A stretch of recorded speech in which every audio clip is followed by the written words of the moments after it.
Вот я хочу сегодня рассказать один раз все-таки, как правильно растапливать печь, чтобы не дымило. Вот у меня прекрасный камин.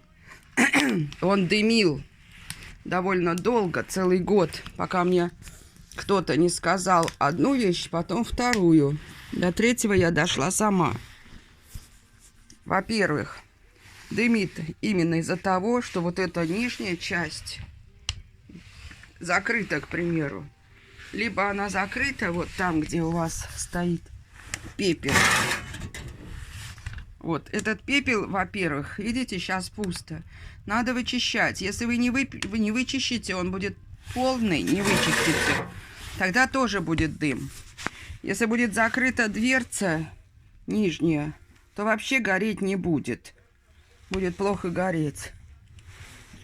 И третье, труба должна быть, скажем, вот здесь у камина труба на каком уровне сзади, плохо видно. Труба выходная дальше должна быть выше. Некоторые делают ниже. Вот. И складывать, конечно, надо так.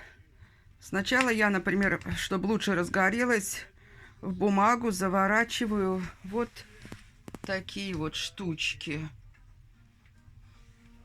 Брызгаю, вот налила сюда солярочку.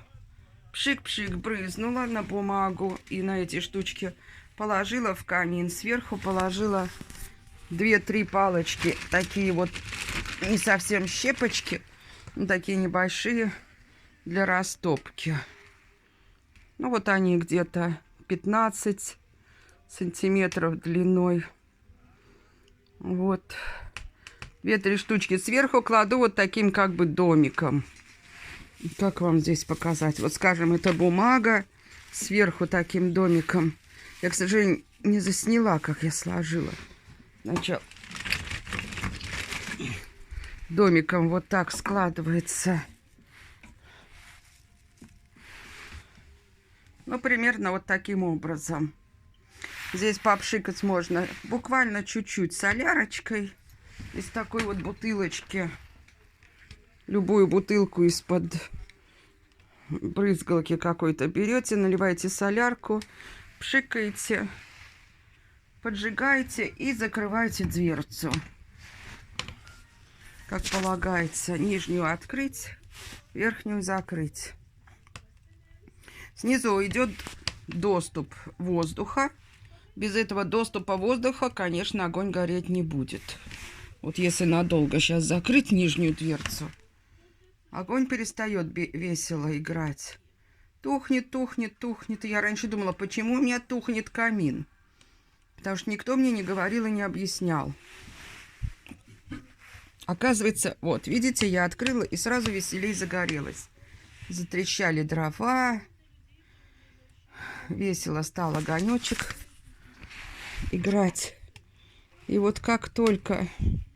Ну, конечно, без этого не бывает, что откроешь, чтобы дым вообще не шел. Такого не бывает. Когда разгорелось, сверху подкладываешь какое-нибудь бревнышко. Лучше дрова березовые отапливают. Вот так, дорогие мои. Учитесь правильно растапливать камин и печку. Всем удачи. Начинаем жить в деревенских домах.